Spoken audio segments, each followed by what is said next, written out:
Roberts, it is good to be here. Get out of the.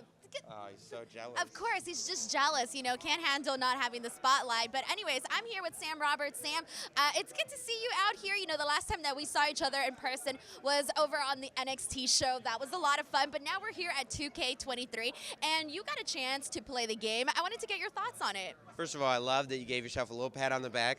Last time we saw each other, I was hosting the NXT pre-show. Don't know if you heard.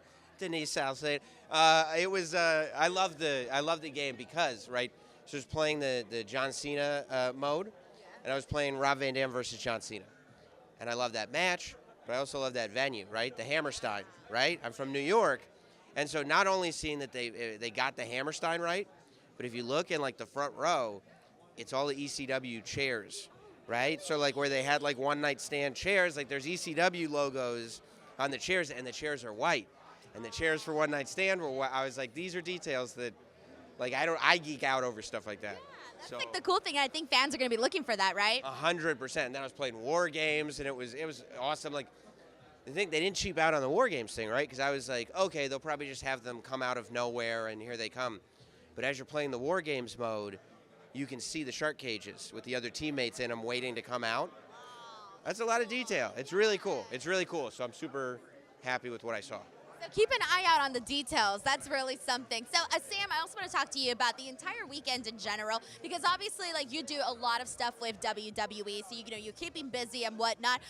What has Royal Rumble weekend been like for you thus far?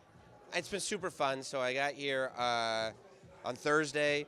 I got to do a bunch of stuff with Busted Open, do a bunch of interviews, do the show live with Dave and Thunder and Tommy, which was a blast. Tool around San Antonio, go to the Superstore, which is my favorite. Check the Royal Rumble program, see if your boy is in it. Are you? I don't want to. I wouldn't have brought it up if I wasn't. Okay.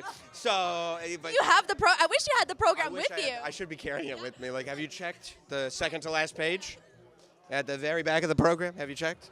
But yeah, I mean, and then just seeing, like, I love that Royal Rumble has become almost like a slightly, not even that much, but slightly smaller version of WrestleMania, where, like, all the wrestling fans kind of get together. Everybody's in town together. It's the vibe is so fun. Everything's going on. It's great. I gotta ask you, because you mentioned the program thing, and do you still, like, you've done a lot of WWE programming now, but do you still get like, oh shit, like, that's me. I'm here. I made it. Like, do you still get that reaction? You can ask Hot Dog what I did. Like, I was secretly looking through the program in the Superstore to see if I was in it. Like, I don't know. Like, 'cause, like, let's be honest. If somebody's not going to make the cut, it's probably going to be me. So, like, but I'm looking through, and, like, when I'm there, I'm like, I'm start picking up. I bought, like, 3 of them. I'm like, yeah, and I'm talking about it the whole car ride home. You see the program, you see the program, you see the program. Yeah, every single thing. Just getting, like, invited to do stuff like this, like 2K reaching out and being like, hey, would you want to come out, talk to the wrestlers, blah, blah, blah. It's like, yeah, I've been a wrestling fan since I was 3 years old. Like, this, it's not like a thing that I just found when I was, and so, yeah, it's not one thing has happened where I haven't been like, holy shit, like, this is crazy. That's awesome, because I feel like that just makes the job feel like every day, like, like, oh my God, I'm here. You wake up with a little bit of extra, pep in your step to do the things that you're doing. I do want to ask you, because obviously you've been a lifelong wrestling fan, and we are here for the Royal Rumble. So clearly I want to ask you, your favorite moments from the Rumble history that you just like. When you think of the Rumble, you're like, yup, this is my favorite specific winner, maybe a specific Rumble, or just a moment in general. Yeah. Well, the Rumble's fun because it's like, depending on which one you watch, it's like this good snippet of time. Like, if you watch, like, the 94, 95 Royal Rumble and, like, all the weirdness that was going on, and, like, half the people in the Rumble weren't even on the roster, and, like, there's, like, but it's, like, that's just, like, weird characters. It's just such an indication of what WWE was at that time. So there's that part of it. There's the storytelling of it. Of course, the 92 Royal Rumble is great. But, like, even going, like, more recently, right? Like, the 2020 Royal Rumble is an all-timer. That, Drew was here. Drew won. But, like, I remember 2018, I want to say, when Shinsuke won. That was, like, one of those, like, and, like, you didn't think that was going to happen, especially when you looked at, like, the final 6 and then the final 4. It's like, oh, they're teasing, and then to see Shinsuke actually win and Philadelphia just goes crazy, it's like, those are those moments that you don't forget. And do you like it when it's like the person that you're rooting for that wins, the person that you predicted would win, or the person that is like the all of a sudden surprise? Like, what kind of winner do you like to see in the Rumble? I'm a story guy. I like stories. That's why I like wrestling. I don't watch sports because there's not enough stories in them. So I like the story, right? Like, it doesn't, for me, it's not so much about like, oh, it has to be a surprise guy that wins, or, oh, Cody needs to win this year because I've been forecasting that since Hell in a Cell. That's been obvious. It's like, take me on a journey throughout these 30 men and 30 women that are coming out. Like, if you ask me right now, I'm like, of course Rhea Ripley needs to win the Women's Royal Rumble, right? Like, and go to WrestleMania. Like, Rhea Ripley versus Bianca is the match. But over the course of an hour and 30 women coming out, you tell me a story, you can convince me otherwise, right? And so that's the story is what it's about for me.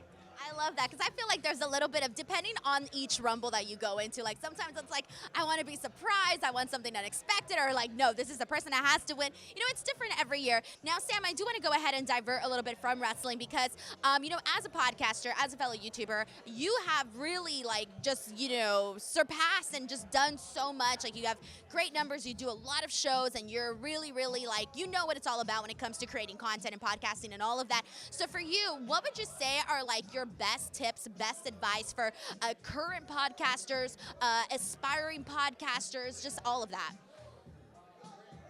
I think for me, it was always about like doing content that you actually like, right? And doing stuff that you're actually passionate about. Like, when I'm doing my wrestling podcast, it's like, I'm not spending hours, like, I write podcasts sometimes, right? And I'm not doing that because I read a trend that said, oh, if you like spend 8 hours writing the autobiography of Bray Wyatt because you want to read it on your podcast, you're going to get more clicks.